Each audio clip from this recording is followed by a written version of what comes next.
Ese es el confesor sincero de la Fiscalía. Ese es el elemento de convicción de la Fiscalía, que no vinculen absolutamente nada a Heiner Alvarado.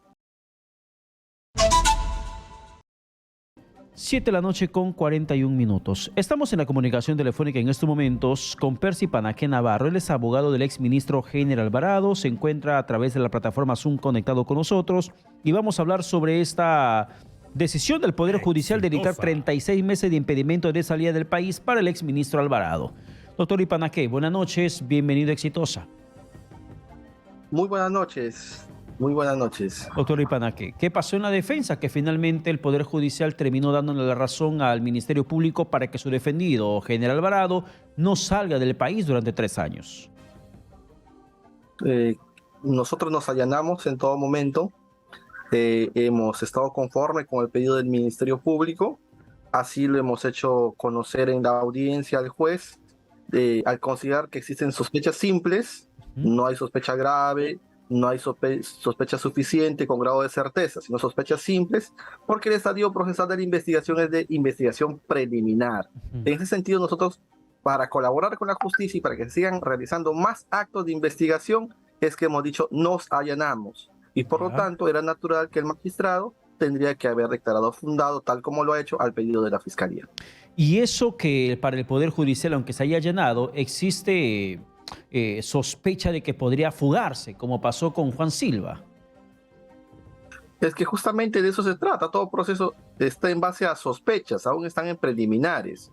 No está afirmando el magistrado que se va a fugar. Dice, existe sospecha razonable. No es lo mismo que decir se va a fugar. No está afirmando, sino que se trata de una sospecha simple. Y nosotros nos hemos allanado a fin de mostrar conformidad a lo que decide el juez. Y en ese sentido, ¿qué es lo que va a demostrar la defensa de Heiner Alvarado para que pueda ratificar su inocencia? De que realmente no se trata de un operador de la aparente organización criminal que lidera el presidente Pedro Castillo desde Palacio de Gobierno. En primer lugar, vamos a demostrar de que el decreto de urgencia se ha gestado conforme lo exige la norma, conforme lo exigen sentencias vinculantes del Tribunal Constitucional, que fueron dictadas en base a informes legales de las áreas técnicas, que fue dictado con informe de la PCM, con informes del Ministerio de Economía y Finanzas, con informes del Ministerio de Vivienda, de los viceministerios de Vivienda, de los dos viceministerios, de las direcciones especializadas del PNCR, PNCU y el PEMI.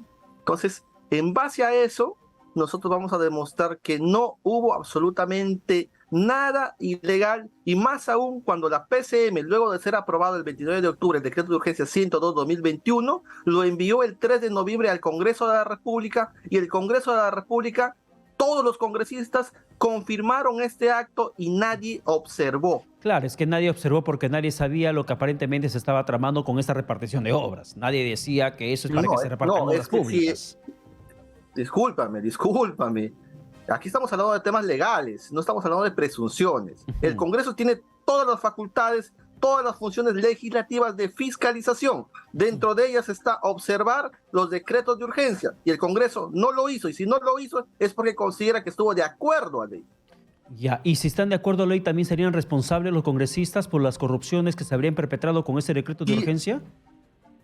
Tendríamos que decir que todos los alcaldes que delinquen y cometen actos de corrupción en base a proyectos de inversión a nivel nacional que fueron aprobados con el 102, tendrían que achacarse también a los congresistas, a todos los ministros que firmaron, a la presidenta de la PCM y así sucesivamente. ¿Se da cuenta usted del disparate que está armando la Fiscalía? Ya, pero es un disparate que para la Fiscalía es bastante razonable en realidad. Tampoco es una situación justamente jalada de los la Fiscalía lo que hace es disparatadas jurídicas. Lastimosamente eso es lo que está haciendo la Fiscalía.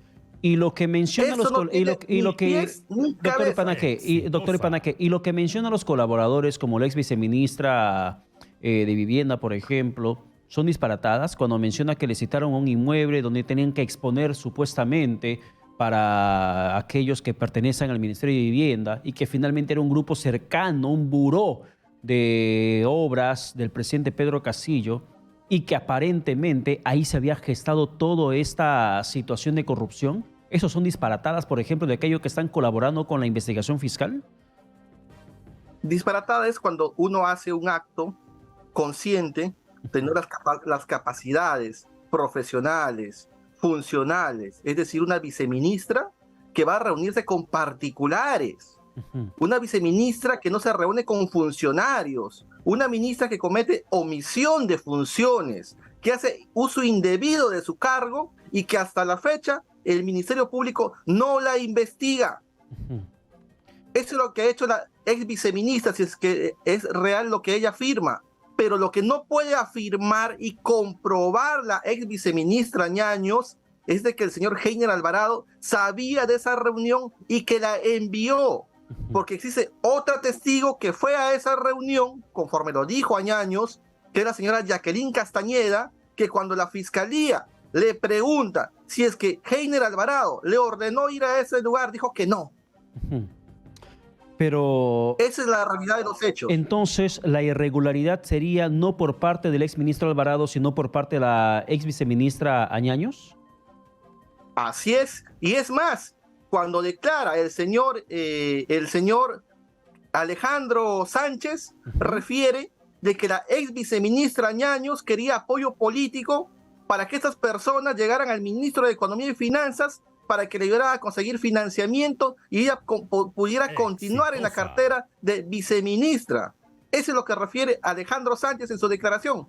O sea, si hablamos de corruptos o de presuntos corruptos, la verdadera presunta corrupta sería la ex viceministra que denunció y que confesó ante la fiscalía que reveló sus actos. Por eso que corre al Poder Judicial y dice quiero ser testigo con clave. No sabemos qué cosa realmente está escondiendo esta señora.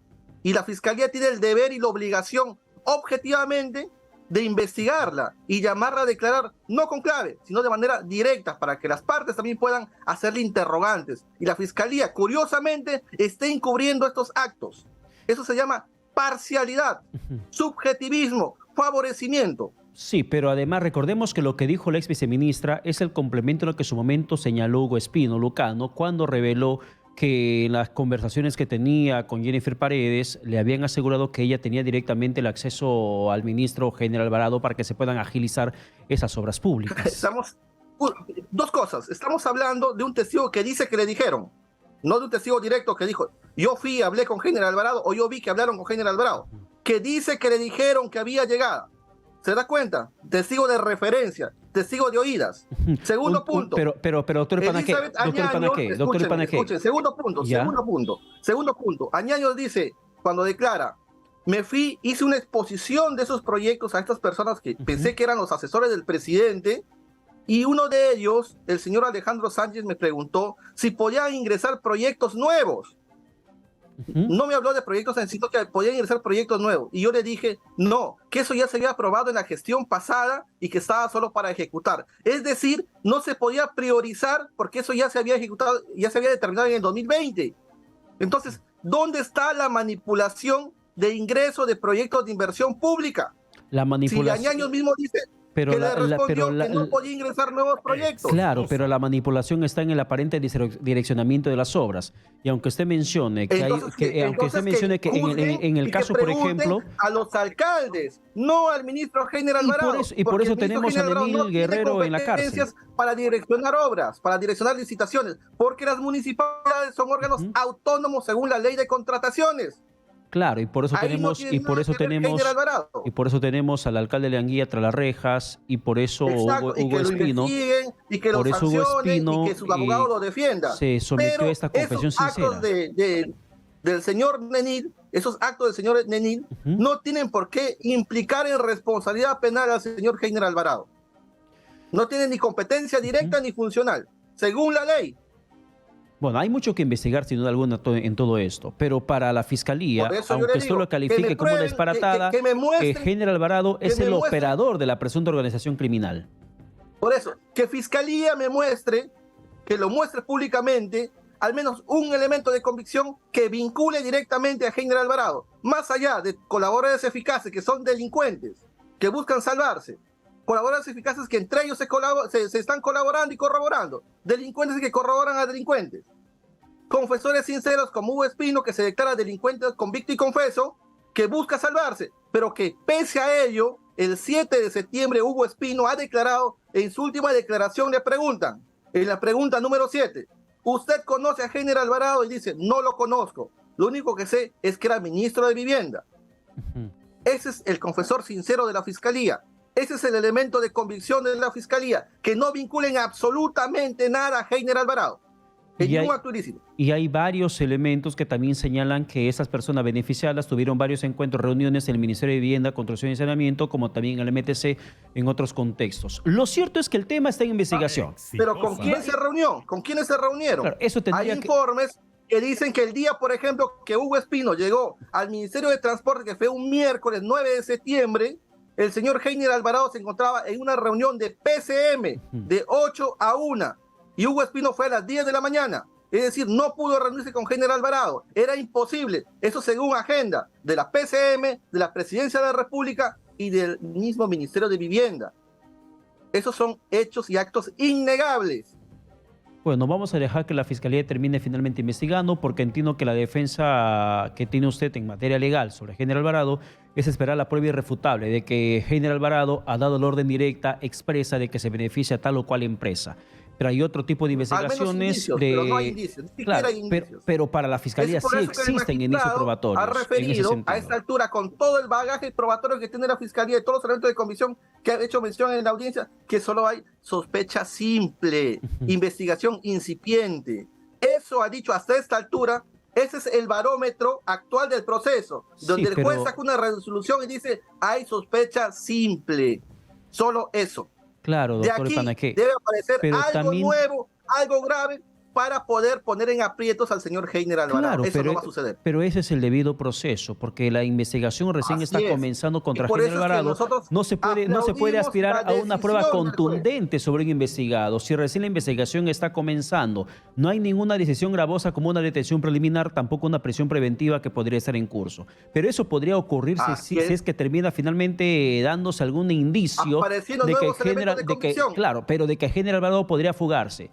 Garantiza de que su defendido Alvarado quedará en el país, no se va a esconder, no se va a fugar de la justicia, como en su momento, por ejemplo, Juan Silva Villegas dijo que no se va a fugar, que va a dar la cara, y daba la cara, y finalmente se fue. Juan Silva. Heiner Alvarado es un ciudadano que viene colaborando con la justicia, concurriendo a todo acto que él ha sido convocado. 6 veces a la Fiscalía de la Nación, 2 veces al equipo especial, desde las 8 de la mañana hasta las 5 de la tarde, 6 de la tarde. Es el testigo que ha colaborado más con la justicia en estos procesos. Es el testigo que ha presentado su pasaporte, que ha presentado su visa, que se ha allanado al proceso y al pedido de impedimento de salida. Entonces, ¿qué mayor elemento pueden pedir ustedes y el público puede pedir, en todo caso también el pueblo peruano, de que Heiner Alvarado está actuando de acuerdo a la ley y colaborando con el accionar del Ministerio Público? Claro, ¿y no le parece sospechoso o que la gente vea como una situación sospechosa, doctor Ipanaque, el hecho de que Heiner Alvarado, saliendo del MTC, termine ahora trabajando para que muestre arraigo laboral en una empresa que fue beneficiada precisamente con la emisión de ese decreto de urgencia que su sector ha promovido?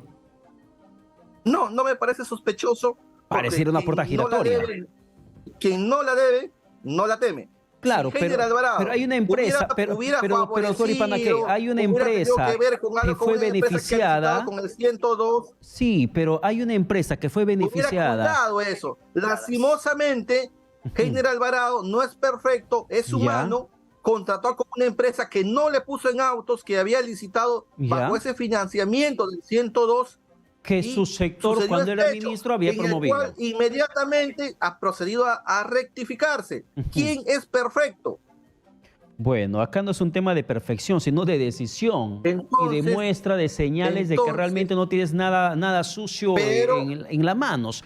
Pero si hay una empresa, claro, pero si hay una empresa, sí, pero si hay, claro, la corrección posterior no quita lo primero. ¿Está bien corregirse o no? Está bien corregir, pero no quita lo primero, porque demuestra, pero demuestra además que hay una aparente puerta giratoria. Yo beneficio una empresa y luego esa empresa me voy a trabajar para demostrar arraigo laboral. Eso demuestra una aparente puerta giratoria. Una apariencia, eso es innegable, pero es una apariencia y no es una certeza. Y en base a que había una apariencia, se retracta, reconoce que se equivoca y renuncia de inmediato. Ya renunció. seguirlo juzgando por un acto de un error humano, solo Dios tendría que hacerlo.